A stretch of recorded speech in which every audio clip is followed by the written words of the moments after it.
నమస్కారం ETV news కి స్వాగతం ముఖ్యాంశాలు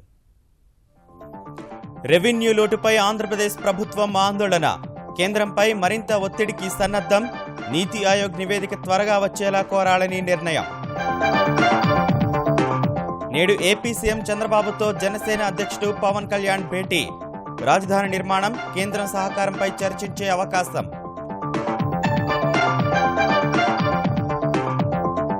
ప్రాథమిక విద్యా వ్యవస్థ పటిష్టతకు తెలంగాణ ప్రభుత్వం అడుగులు నాణ్యతా ప్రమాణాల ఆధారంగా పాఠశాలలకు గ్రేడ్లు ఇచ్చేందుకు కసరత్తు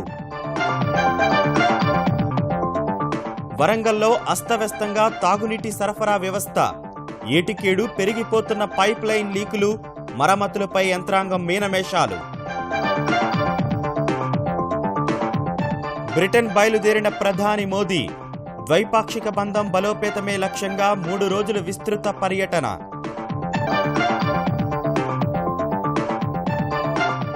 తెలుగు రాష్ట్రాల్లో అంబరాన్నంటిన దీపావళి సంబురాలు అర్ధరాత్రి వరకు టపాసుల మోతలు వేడుకల్లో పలుచోట్ల ప్రమాదాలు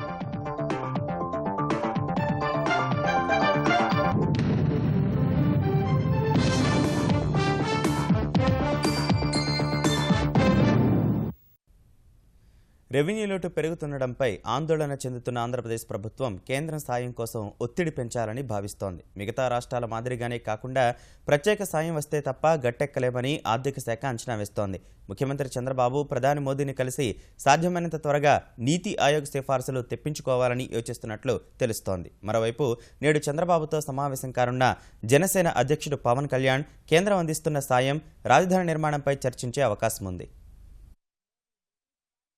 విభజన తర్వాత నడుస్తున్న రెండో ఆర్థిక సంవత్సరంలో రెవెన్యూ రాబడులను సమీక్షించుకున్న ఆంధ్రప్రదేశ్ ప్రభుత్వం వాటిలో 7,000 కోట్లు తగ్గుదల నమోదవడం పట్ల ఆందోళన చెందుతోంది. ఇదే సమయంలో అదనపు బడ్జెట్ ఖర్చులు కూడా 10,000 కోట్లకు చేరుకున్న వేళ అదనపు బడ్జెట్ కోసం ఒత్తిడి చేయవద్దని ఆర్థిక శాఖ అన్ని శాఖలకు స్పష్టం చేసింది. ఈ పరిస్థితుల్లో కేంద్రంపైనే రాష్ట్ర ప్రభుత్వం ఆశలు పెట్టుకుంది. విభజన తర్వాత తొలి ఏడాది రెవెన్యూ లోటు భర్తీకి ఇప్పటి వరకు కేంద్రం 2,300 కోట్లు మాత్రమే ఇవ్వగా ఇంకా రావాల్సిన 12,000 కోట్ల కోసం ఆశగా ఎదురుచూస్తోంది. రాష్ట్రానికి ప్రత్యేక హోదా కింద వచ్చే ప్రయోజనాలు వివిధ రూపాల్లో వస్తాయని భాజపా నేతలు ఊరిస్తుండటం, బీహార్ ఎన్నికల ఘట్టం పూర్తవడంతో ఇక రెవెన్యూ లోటు భర్తీ నిధుల కోసం ఒత్తిడి వేగవంతం చేయాలని రాష్ట్ర ప్రభుత్వం భావిస్తోంది.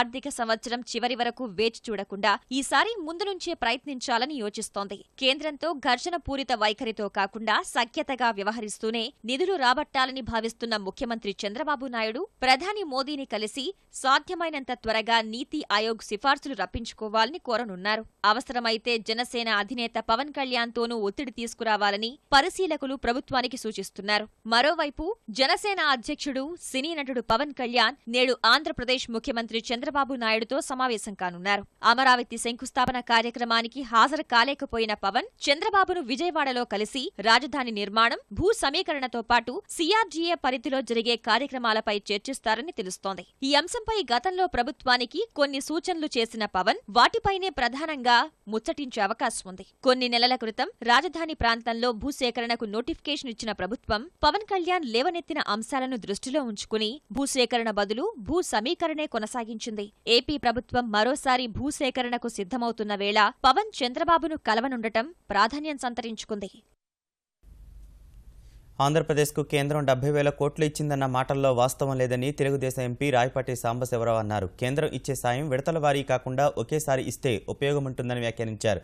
అమరావతి శంకుస్థాపన సభలో ప్రధాని భారీ ప్యాకేజీ ప్రకటిస్తారని ఆంధ్రప్రదేశ్ ప్రజలు ఆశించినా ఆయన మాత్రం నిరాశపరిచారని రాయపాటి చెప్పారు. కేంద్రం నుంచి సాయం కోసం ముఖ్యమంత్రి చంద్రబాబు తీవ్రంగా ప్రయత్నిస్తున్నారని పునరుద్ఘాటించారు. వారు ఇవ్వలేకపోవడానికి మీకు కారణం తెలుసు, దానికి తగ్గటువంటి అనుభవించారు, అందుకని ఎక్కువ చెప్పరు. కాంగ్రెస్ పార్టీ ఏనాడైతే రాష్ట్ర విభజన జరిగిందో గత 100 సంవత్సరాల చరిత్ర కాంగ్రెస్ పార్టీ నామరూపాలు ఎక్కడ పోయింది. ఇవాళ ఇదే పీస్ఫుల్ గా ఆయన లాక్కొస్తా ఉంటాడు. మమ్మల్ని ఎవరిని కూడా మాట్లాడుతున్నాడు. నిన్న నా పర్సనల్ ఒపీనియన్ తోటి నేను చెప్పాను, కనీసం 1,00,000 కోట్లు ఇస్తా అనుకున్నాం, ఇవ్వలేదు.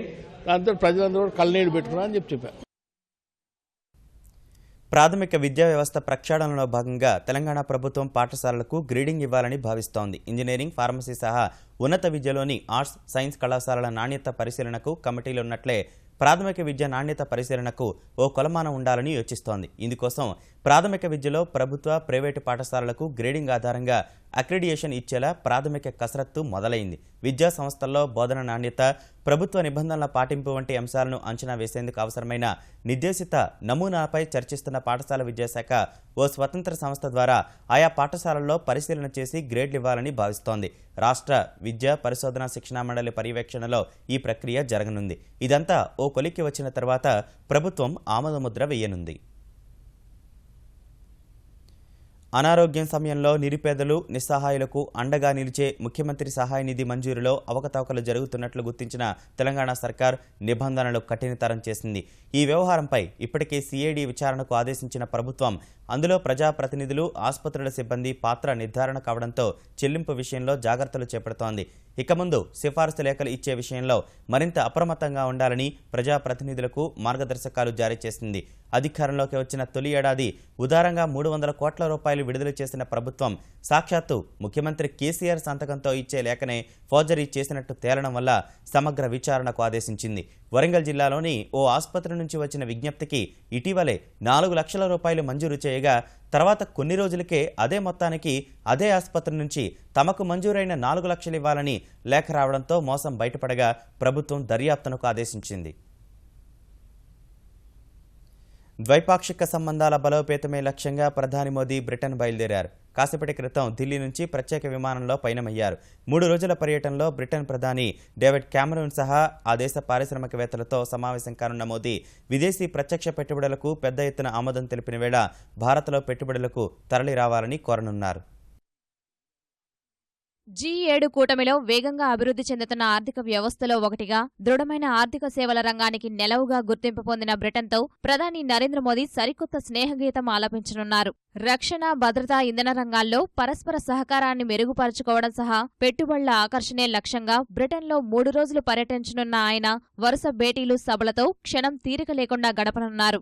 ముందుగా బకింగ్హామ్ ప్యాలెస్లో ఎలిజబెత్ రాణి ఇచ్చే విందులో పాల్గొనున్న మోదీ బ్రిటన్ ప్రధాని డేవిడ్ క్యామరూన్తో విస్తృత చర్చలు జరపనున్నారు. ఈ సందర్భంగా కొన్ని కీలక ఒప్పందాలు కుదుర్చుకోనున్న 2 దేశాలు అభివృద్ధి భాగస్వామ్యం, రక్షణ, భద్రత, ఇంధన, వాతావరణ మార్పుల వంటి రంగాల్లో బంధాల బలోపేతానికి సంబంధించి 3 దస్త్రాలు విడుదల చేయనున్నాయి. ద్వైపాక్షిక బంధంపై భారత్, బ్రిటన్ కలిసి ఓ దార్శనిక పత్రాన్ని ఆవిష్కరించే అవకాశముంది. యూకేకి చెందిన దిగ్గజ సంస్థల ముఖ్య కార్యనిర్వహణాధికారులతోనూ సమావేశం కానున్న మోదీ దేశంలో వ్యాపార అనుకూల వాతావరణాన్ని మెరుగుపరిచేందుకు తీసుకుంటున్న చర్యలను వివరిస్తూ పెట్టుబడులతో తరలి రావాల్సిందిగా కోరనున్నారు. బ్రిటన్ పార్లమెంటు ప్రత్యేక సమావేశంలో ప్రధాని మోదీ ప్రసంగించనున్నారు. సోలిహల్లో ఉన్న జాగ్వార్ ల్యాండ్ రోవర్ కర్మాగారాన్ని సందర్శించనున్న ఆయన లండన్లోని మహాత్మాగాంధీ విగ్రహానికి నివాళులు అర్పిస్తారు. శుక్రవారం వేంబ్లీ స్టేడియంలో దాదాపు 60,000 మంది ప్రవాస భారతీయుల్ని ఉద్దేశించి ప్రధాని ప్రసంగిస్తారు. దీనికి ఏర్పాట్లు కూడా తుది దశకు చేరుకున్నాయి. ఇక రాజ్యాంగ నిర్మాత అంబేద్కర్ గతంలో లండన్లో నివసించిన ఇంటిని మహారాష్ట్ర ప్రభుత్వం ఇటీవల స్వాధీనం చేసుకుని మ్యూజియంగా మార్చేందుకు ఏర్పాట్లు చేస్తుండగా ఆ భవంతిని మోదీ సందర్శిస్తారు. శనివారం ప్రఖ్యాత తత్వవేత్త బసవేశ్వర విగ్రహాన్ని లండన్లో ఆవిష్కరించి టర్కీ వెళ్తారు. మయన్మార్ ఎన్నికల ఫలితాల వెల్లడిలో జాప్యంతో అయోమయం నెలకొన్న వేళ అనధికారి ప్రకటన ప్రకారం సంపూర్ణ ఆధిక్యం సాధించిన విపక్ష national league for democracy NLD నేత ఆంగ్ సాన్ సూకీ మయన్మార్ అధ్యక్షుడితో పాటు సైన్యాధ్యక్షుడితో జాతి ఐక్యతా చర్చలకు సిద్ధమయ్యారు. వచ్చే వారంలోగా సమయాన్ని బట్టి అవకాశం ఇవ్వాలని సూకీ వారిద్దరినీ లేఖలో కోరినట్లు ఎన్ఎల్డీ పార్టీ ఫేస్బుక్ ఖాతాలో తెలిపింది. సూకీ అభ్యర్థనను మయన్మార్ సైన్యాధిపతి తీన్ సెన్ స్వాగతించారు. ఎన్నికల్లో ఆధిక్యం సాధించినందుకు అభినందనలు తెలిపిన ఆయన ఎన్నికల సంఘం అధికారిక ప్రకటన తర్వాత సూకీని కలుస్తానని చెప్పారు. ఎగువ దిగువ సభలు కలిపి మొత్తం 182 స్థానాలకు ఫలితాలను వెల్లడించగా 162 స్థానాల్లో సూకీ పార్టీ జయకేతనం ఎగురవేసింది. వరంగల్లో తాగునీటి సరఫరా వ్యవస్థ అస్తవ్యస్తంగా తయారైంది. అరికట్టలేని స్థాయికి చేరుకున్న పైపులైన్ల లీకేజీలు నీటి వృధాతో పాటు ప్రజలకు తాగునీటి కట్లు తెచ్చిపెడుతున్నాయి. యుద్ధ ప్రాతిపదికన పైపులైన్ల మరమ్మతులు చేపట్టాలని ప్రజలు డిమాండ్ చేస్తున్నారు. తాగునీటి పైప్లైన్ల లీకేజీలతో వరంగల్ మహానగరం దుర్భరంగా మారింది. త్రినగిరిలో ఎక్కడ చూసినా రోడ్లపై నీళ్లు వృథాగా పోతున్న దుస్థితే కనిపిస్తోంది. ఏడాది క్రితం నగరంలో 302 లీకేజీలున్నట్లుగా ఇంజనీర్లు లెక్క తేల్చారు. ఇందులో 88 చోట్ల 44 లక్షలతో మరమ్మతులు చేసినట్లు పేర్కొన్నారు. కానీ పరిస్థితిలో మాత్రం మార్పు రాలేదు. ఇటీవల నిర్వహించిన పరిశీలనలో తాగునీటి సరఫరా వ్యవస్థలో 800 లీకేజీలున్నాయని వెల్లడైంది. వీటిని అరికట్టడం బల్దియాకు పెను సవాల్గా మారింది. ఈ సమస్యలకు సంబంధించి కార్పొరేషన్కు ఫిర్యాదులు వెల్లువెత్తుతున్నాయి.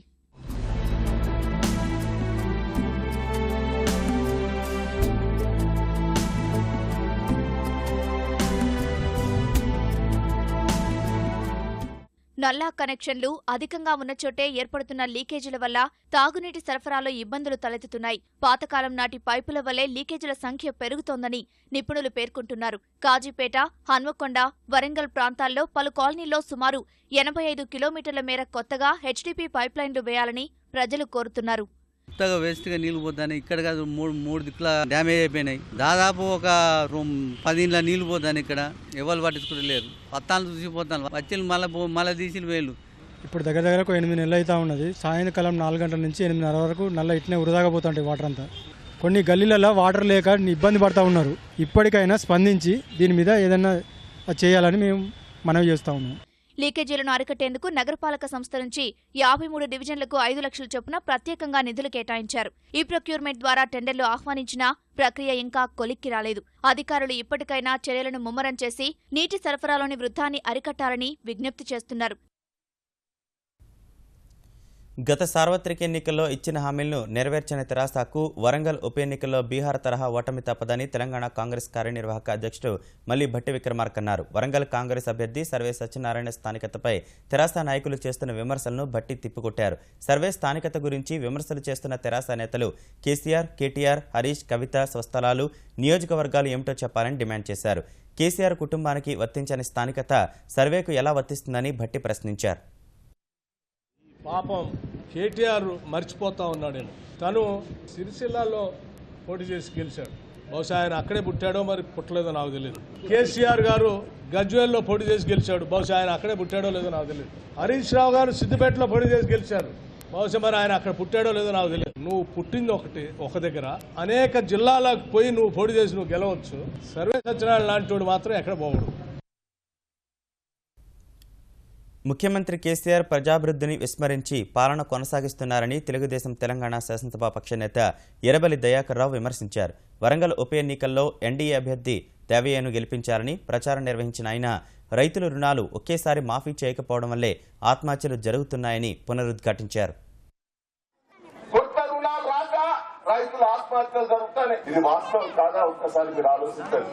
నేను అసెంబ్లీలో అడిగాను, ₹1,00,000 రుణం ఒక్కడేసారి మాఫీ చేస్తే 8,000 కోట్లు అయితే తక్కువేది. చెయ్యబోయా అని చేతులెత్తి మర్చారు. నేను మిమ్మల్ని అందరినీ కూడా కోరుతున్నా, డబ్బులు లేవు అనేది కాదు. తెలంగాణ ప్రభుత్వంలో 1,15,000 కోట్లు ఉన్నాయి. ₹1,00,000 పేదల కంటే ఖర్చు పెట్టినా 15,000 కోట్లు మిగులుతాయి. ధనిక రాష్ట్రం అనేది.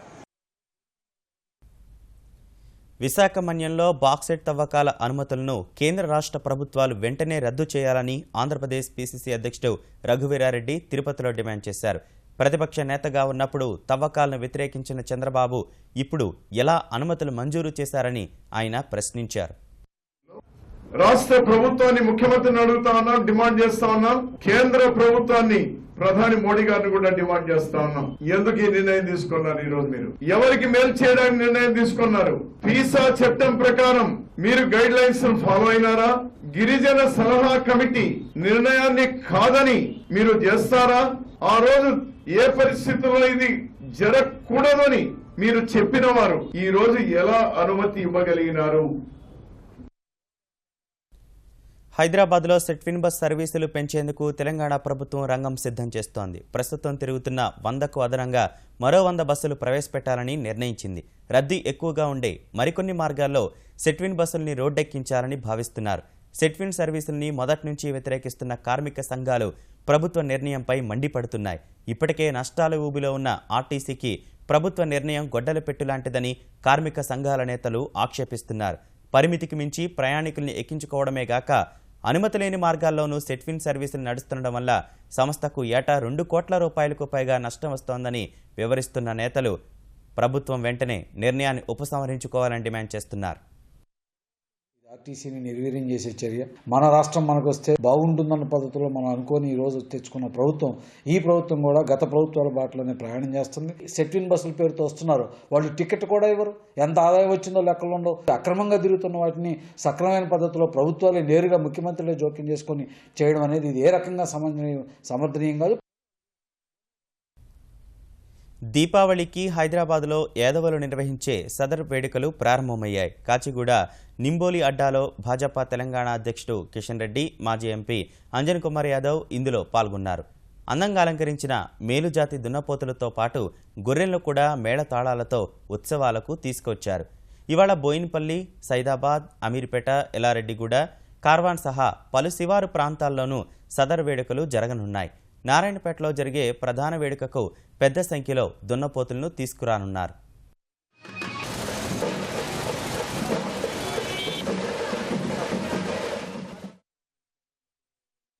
తెలుగు రాష్ట్రాల్లో దీపావళి వేడుకలు అంబరానంటాయి. చిన్నారుల నుంచి సినీ నటుల వరకు అర్ధరాత్రి దాకా టపాసులు మోతెక్కించారు.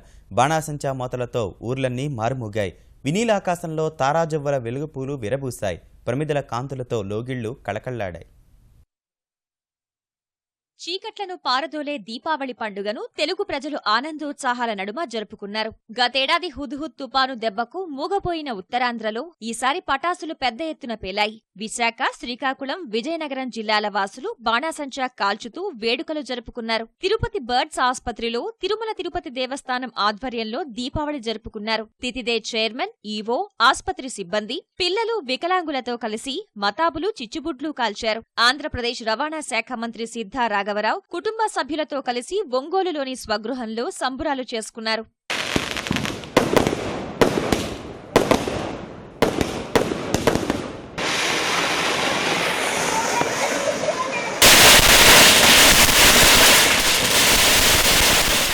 తెలంగాణ జిల్లాలు బాణాసంచా మూతతో మారుమోగాయి. తెలంగాణ పబ్లిక్ సర్వీస్ కమిషన్ సభ్యురాలు చంద్రావతి ఖమ్మంలో దీపాలు వెలిగించిన అనంతరం టపాసులు కాల్చారు. కరీంనగర్ కలెక్టర్ నీతూ కుమారి, శాసనసభ్యుడు కమలాకర్ ఇంటిల్లిపాదితో వేడుకలు చేసుకున్నారు.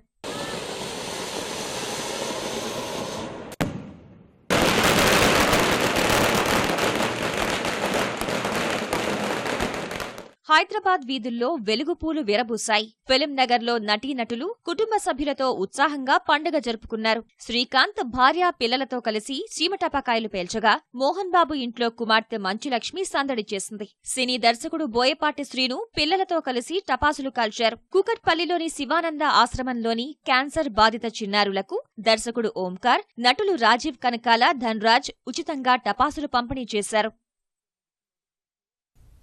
దీపావళి వేడుకల్లో కొన్ని చోట్ల అపశృతులు దొర్లాయి. బాణాసంచా కాలుస్తుండగా జరిగిన ప్రమాదాల్లో చిన్నారులు సహా పలువురు గాయపడ్డారు. కంటిలో నిప్పురవల పడి 30 మందికి పైగా బాధితులు మెహదీపట్నంలోని సరోజినీదేవి కంటి ఆసుపత్రికి వచ్చారు. గాయాల తీవ్రతను బట్టి వైద్యుల వారికి చికిత్స అందించారు. స్వల్ప గాయాలైన వారిని వెంటనే పంపించగా తీవ్ర గాయాలైన 3 వ్యక్తులను ఆసుపత్రిలో చేర్చుకుని చికిత్స అందిస్తున్నారు. బాధితుల్లో చిచ్చుబుడ్ల వల్ల గాయపడిన వారే ఎక్కువగా ఉన్నారు.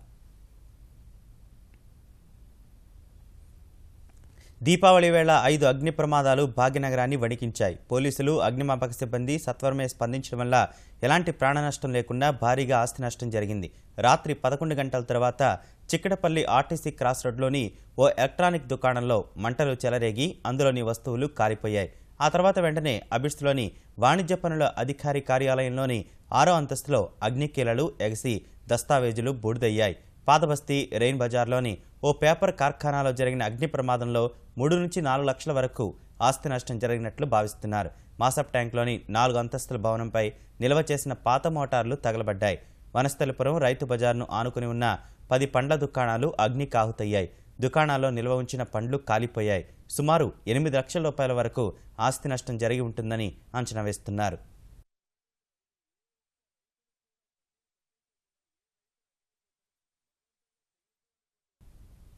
రాజమండ్రిలో తారాజువ్వల నిప్పురవ్వలు పడి ప్లాస్టిక్ సామాన్ల గోదాము అగ్నికి ఆహుతైంది. ఇరుకుగా ఉండే ఖాయిదా కోట్ల వీధిలోని ఓ భవనంలో ప్లాస్టిక్ సామాన్లు, గిఫ్ట్ ఆర్టికల్స్, ఇతర సామాగ్రి నిల్వ ఉంచారు.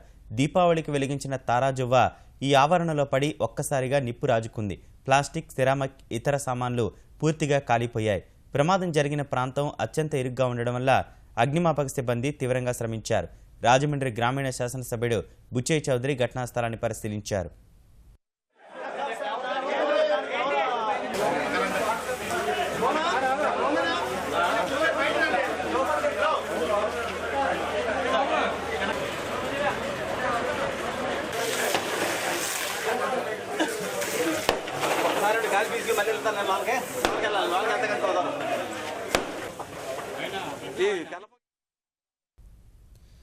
మహబూబ్నగర్ జిల్లా మేళ్లచెరువు సమీపంలో 37 క్వింటాళ్ల పత్తి కాలిబూడిదైంది. గద్వాల వెళ్తున్న పత్తి లారీకి విద్యుత్ వైరులు తగిలి మంటలు చెలరేగాయి. ఓ దశలో అగ్నిమాపక సిబ్బంది అదుపు చేయలేనంతగా మంటలు ఎగిసిపడ్డాయి. ప్రమాదంలో సుమారు 3.5 లక్షల రూపాయల విలువైన 37 క్వింటాళ్ల పత్తి దగ్ధమైంది.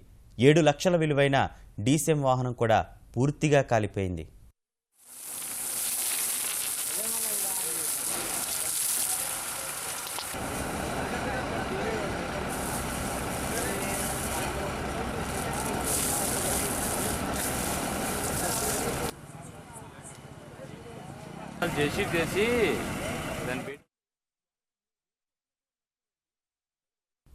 ముఖ్యాంశాలు మరోసారి. రెవెన్యూ లోటుపై ఆంధ్రప్రదేశ్ ప్రభుత్వం ఆందోళన. కేంద్రంపై మరింత ఒత్తిడికి సన్నద్ధం. నీతి ఆయోగ్ నివేదిక త్వరగా వచ్చేలా కోరాలని నిర్ణయం. నేడు ఏపీ సీఎం చంద్రబాబుతో జనసేన అధినేత పవన్ కళ్యాణ్ భేటీ. రాజధాని నిర్మాణం, కేంద్రం సహకారంపై చర్చించే అవకాశం. ప్రాథమిక విద్యా వ్యవస్థ పటిష్టతకు తెలంగాణ ప్రభుత్వం అడుగులు. నాణ్యతా ప్రమాణాలు ఆధారంగా పాఠశాలలకు గ్రేడ్లిచ్చేందుకు కసరత్తు. వరంగల్లో అస్తవ్యస్తంగా తాగునీటి సరఫరా వ్యవస్థ. ఏటికేడు పెరిగిపోతున్న పైప్ లైన్ లీకులు, మరమ్మతులపై యంత్రాంగం మీనమేషాలు. బ్రిటన్ బయలుదేరిన ప్రధాని మోదీ. ద్వైపాక్షిక బంధం బలోపేతమే లక్ష్యంగా 3 రోజుల విస్తృత పర్యటన.